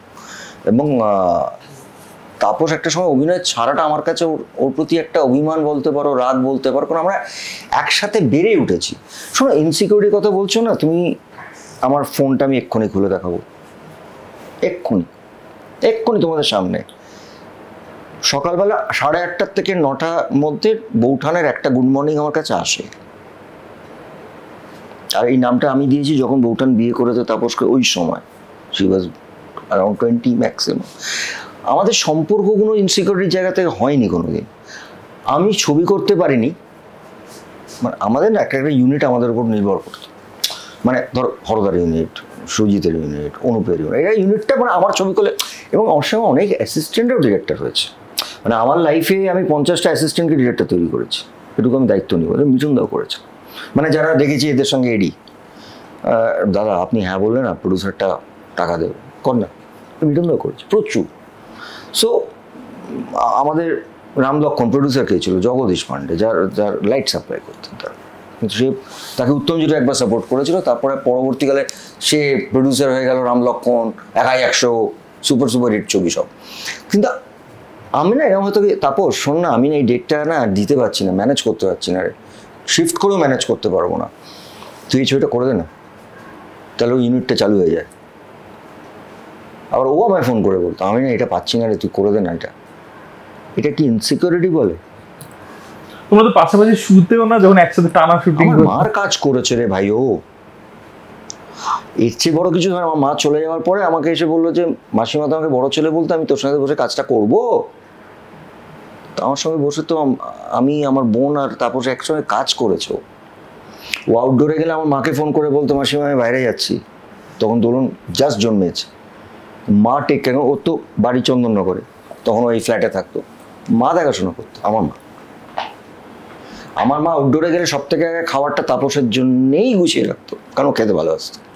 আর তোরা তো কিছু খাবি না, আমি ওর ছেলেটার জন্য একটু খাবারটাকে আগে, ইউনিটের খাবার তো আমাদের গাড়ি করে আসতো, মা আগে তাপসের জন্য খাবারটা রেখে দিত, কারণ 4টে 4:30 অবধি আমাদের শুটিং করতে হতো, ফগ এসে যাবে আউটডোরে, তারপরে মাসিমা আমার খাবারটা তোর জন্য রাখ। সো কিন্তু কাজ করেছি, কম্পিটিশন হয়েছে, ওরও গুরু দক্ষিণা চলছে 50 সপ্তাহ, আমারও অমর সঙ্গীত পাশাপাশি চলছে। আমরা এক মেকআপ রুমে বসতাম রে ভাই, এখন তখন মেকআপ রুম আলাদা ছিল না, মানে একটা মেকআপ রুমে আমি, দীপক দা, রঞ্জিত দা, তাপস, আমরা বসতাম রে ভাই। মেকআপ রুম ছিল না, 91 ওই বড় মেকআপ রুমটা, ওটা হচ্ছে হিরো প্লাস সিনিয়র অ্যাক্টরদের, সৌমিত্র কাকু। আর আমাদের অসুবিধা হতো তখন, আমরা ছোট এরা বড়, আমরা বাইরে গিয়ে মানে আমাদের সাহসই ছিল না ওদের সামনে। আর তাও কিছুক্ষণ পর বলতো আমাদের না বদহজম হচ্ছে, জানো তো, যা তোরা বাইরে যা। মানে আমরা তো আমাদের ভাষায় কথা বলবো, আমাদের সব 20 বছর 22 বছর বয়স তখন। সো এই অ্যাম্বিয়েন্সে তো বড় হয়েছি না, তো এইটা।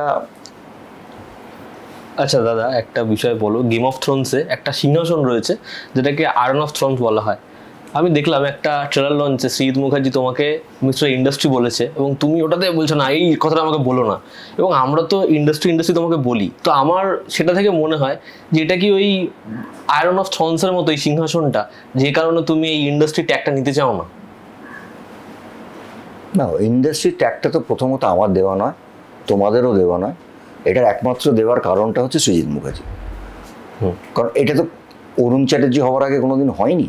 এটা একটা উনি দিয়েছেন, ওনারই এটা আমি মনে করি আমার জন্য খুব অ্যাকচুয়ালি ভালো ট্যাগ হচ্ছে জ্যেষ্ঠ পুত্র, এটা আমি নিজে মনে করি। আর ওই থ্রোন আমি বুঝি না গো, মানে সত্যি কথা বলছি যে আমি মনে করি আমার মার এবং তোমাদের দর্শকের, এটা কোনো বাড়িয়ে বলছি না যে ক্যামেরার সামনে, আমি যে এখনো আমার থেকে প্রায় 20 বছর 22 বছর 25 বছর ইফ নট মোর ছোটদের সঙ্গে আমার নামটা আসছে, এটা আমার ব্লেসিং। মানে তাদের সাথে নামটা আসছে, কারণ আমরা তো একটা পিরিয়ড, তাদের সঙ্গে যে নামটা আমি বজায় রাখতে পেরেছি এখনো, সেটা আমার কাছে একটা আশীর্বাদের মতো। So I want to be জ্যেষ্ঠ পুত্র till I am alive. Kaushik Ganguly খুশি এবং সৃজিত মুখার্জি তো রেগে যাবেন এই সৃজিত রাখলে তো হবে না, যে সৃজিতের সামনেই বলি একটা তুই দিয়েছিস, এটা আমি কোনোদিন বলিনি আমি ইন্ডাস্ট্রি। হ্যাঁ, আমাকে ইন্ডাস্ট্রি ছোটরা না বড়রা অবধি আমাকে একটা কিছু একটা ভাবে ভেবেছিল, এই ছেলে সৌমিত্রবাবু তাই, রঞ্জিত দাও তাই, কোনো সমস্যা হলে এই ছেলেটার কাছে যা। এটা বিকজ অফ লাইক আমি বড় হয়েছি, আমি দায়িত্বগুলো নিয়েছি, আমি ঝগড়া মিটিয়েছি, ঝামেলা মিটিয়েছি। তোমাদের মনে আছে নিশ্চয়ই যে সেই সময়টা তোমরা তো এসে গেছো, মানে এই ইনফ্লুয়েন্সার বা ইউটিউবে তোমরা কথা বলছো, আমার ধারণা এই অ্যামাজন কোন বছর রিলিজ করেছিল? আমাদের 2017 সুচিত্রা সেন মারা যান, আমাদের একটু আগে। ওইটাও তো দেখো অ্যামাজন আর আমাদের জাতিস্বর একদিনে রিলিজ ছিল। এই মাঠটায় বসে আমি প্রেস ডেকে বলেছিলাম যে একদিনে হবে না, এটাকে আলাদা করি, এটাকে আমরা আলাদা করি, আমরা জাতিস্বর একটু পরে নিয়ে যাই, আমরা জানুয়ারিতে নিয়ে গেলাম। তা আমি বলছি এইটা না ইন্ডাস্ট্রিতে একটা সময় অবধি করে, এখন আর করি না, কারণ এখন তো সবটাই যে যার মতন করে করছেন কাজ। কিছুক্ষণ আগে তুমি একটা একটা এমন সম্পর্কের কথা বলছিলে বা এমন একটা ইন্ডাস্ট্রির কথা বলছিলে যেখানে খুব আত্মীয়তা ছিল, ভালোবাসা একটা ছিল, এবং অজয় দেবগন একটা সাক্ষাৎকারে বলছিলেন যে বলিউড এক সময় একরকম ছিল, হিন্দি ফিল্ম ইন্ডাস্ট্রি ছিল, ওরা একই জিনিস ফেস করছে, আর এখন আর সম্পর্কগুলো নেই, সবাই সবার নিজের কাছে। কারণ ওই সময়টাই আলাদা ছিল রে বাবা, ওটা মানে মোটামুটি আমাদের সব তো এক সময় না, যে শাহরুখ, তুমি দেখবে এখনো সালমান বাইরে বসে থাকে, শাহরুখ গিয়ে টেকনিশিয়ানদের সঙ্গে আড্ডা মারে। এটা না, আমি বলছি এটা কোনো অন্যায় নেই, আসলে ওই ভ্যানিটি কনসেপ্ট। আমি বলি ভ্যানিটি কনসেপ্ট মানে গিয়ে ভ্যানিটিতে বসে গেলাম। আর আমার সমস্যাটা আমি আজও, এই যে আমি লাস্ট হাম্পিতেও শুটিং করেছি, আমার এখনো একটাই অভ্যেস, গাড়িটা নিয়ে দাঁড়াবো, গিয়ে যেখানে টেকনিশিয়ানরা চা বানায় ওইখানটা একটা চেয়ার নিয়ে বসবো, ওরা আমার একটা গরম চায়, ফোটানো গরম চাটা দেবে, ওই চাটা 2 সিপ মারবো, তারপর আমি ভ্যানিটি ভ্যানে গিয়ে রেডি হবো। ওই চাটা, ওই ফোটানো চাটা না খেলে আমার মনে হয় শুটিং করছি না।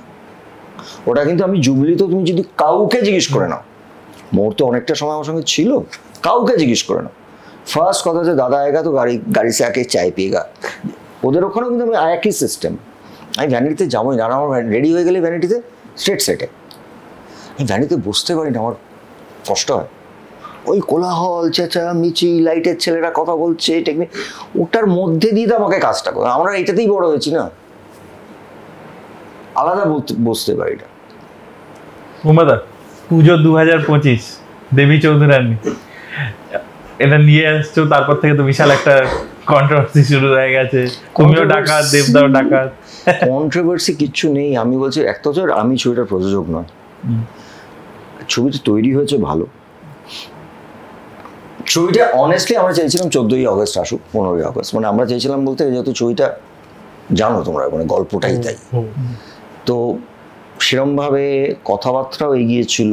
ইনফ্যাক্ট আমিও খুব আন্তরিকভাবে প্রযোজক হিসেবে নয় বলেছিলাম যে যদি 14 তারিখটা পাওয়া যায় অগস্টে, এটা কখনোই পুজোর জন্য রিলিজ করব।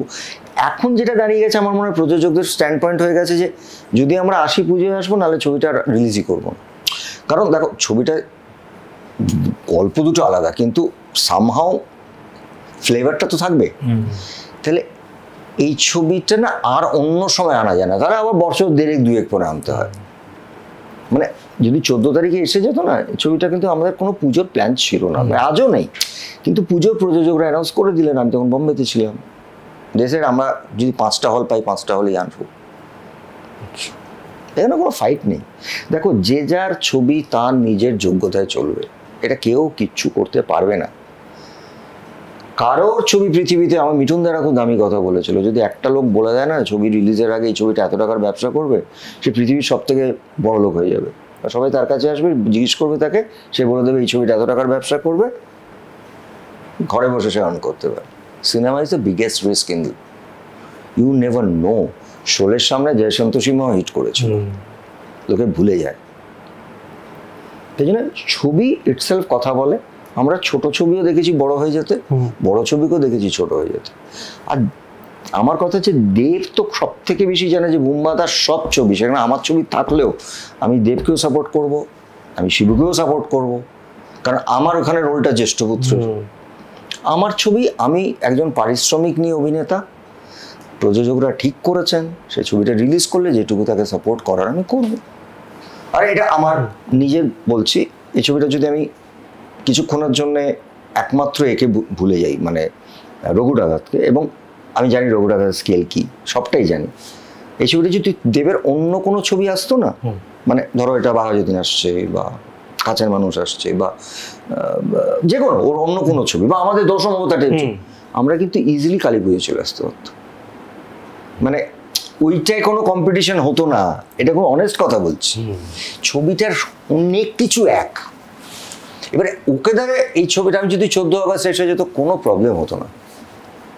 14 আগস্ট কি ওয়ার্ড 2 এর জন্য হচ্ছে না? ওয়ার্ড 2 কোথায়? আমাদের তো যখন পঙ্কজের সঙ্গে কথা বললাম, বললো দাদা ওয়ার্ড 2, হ্যাঁ দেখ একটা বাংলা ছবি কম হল দিয়ে রিলিজ করবো। তারপর তো আমি বম্বে চলে গেছি, হঠাৎ দেখলাম অ্যানাউন্স করে দিল ধূমকেতু, এটা তো কেউ জানতো না। এবার প্রযোজকরা আমায় ফোন করে বলছে দাদা আমি কি করবো, আমরা তো মরে গেলাম।